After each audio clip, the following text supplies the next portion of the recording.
ได้น้องก็เปลี่ยนใจอ้ายกลับมาบ่ได้แล้วบ่เหลือจักแนว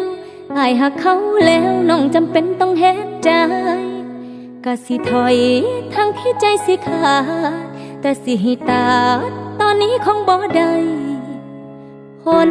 มันคือหักหลายสิขออ้ายน้อยๆสำนั้นขอหักอ้ายต่อไปได้บ่สิคิดทอดอ้ายเท่าที่ยอมให้น้อง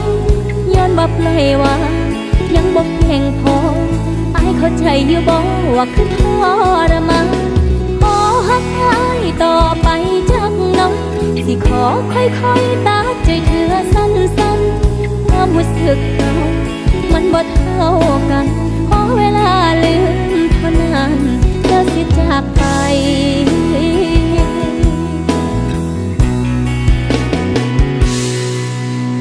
ถึงสิให้สิพาบ่ต้องห่วงเด้อบ่ไปเจอให้ขัดตาคนที่มันเบิดค่าก็ต้องหูว่าควรสิบังอยู่มองใดก็สิถอยทั้งที่ใจสิขาดแต่สิให้ตาตอนนี้คงบ่ได้คนมันคือหักหลายสิขออ้ายน้อยๆสำนั้นขอหักอ้ายต่อไปได้บ่สิคิดทอดอ้ายเท่าที่ยอมให้น้องย้อนบ่ปล่อยวางยังบ่เก่งพออ้ายเข้าใจอยู่บ่ว่าคือทรมานขอหักอ้ายต่อไปจักหน่อยสิขอค่อยๆตัดใจเธอสั้นๆความรู้สึกเรามันบ่เท่ากันขอเวลาลืมเท่านั้นแล้วสิจากไป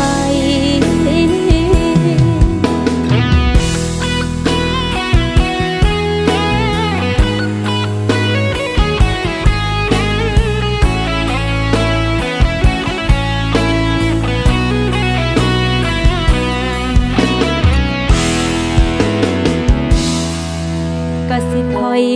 ทั้งที่ใจสิขาดแต่สิให้ตาตอนนี้คงบ่ได้คนมันคือหักหลายสิขออ้ายน้อยๆสำนั้นขอหักอ้ายต่อไปได้บ่สิคิดทอดอ้ายเท่าที่ยอมให้น้องย้อนบ่ปล่อยวางยังบ่เก่งพออ้ายเข้าใจอยู่บ่ว่าคือทรมานขอหักอ้ายต่อไปจักน้อยสิขอค่อยๆตัดใจเธอสั้นๆความรู้สึกเรา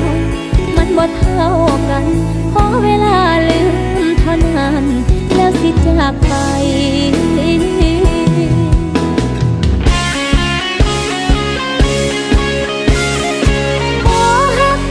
ต่อไปได้บ่สิคิดทอดอ้ายเท่าที่ยอมให้น้องย้อนบ่ปล่อยวางยังบ่เก่งพออ้ายเข้าใจอยู่บ่ว่าคือทรมานขอหักอ้ายต่อไปจักน้องสิขอค่อยๆตัดใจเธอสั้นๆความรู้สึกเรามันบ่เท่ากันขอเวลาลืมเท่านั้น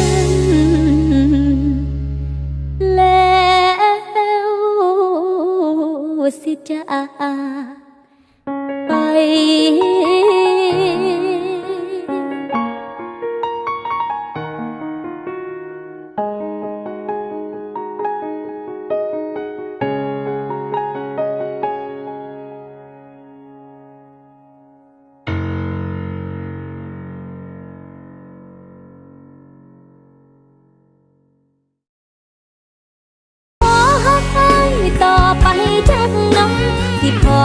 ค่อยๆตัดใจเธอสั้นๆความรู้สึกเรา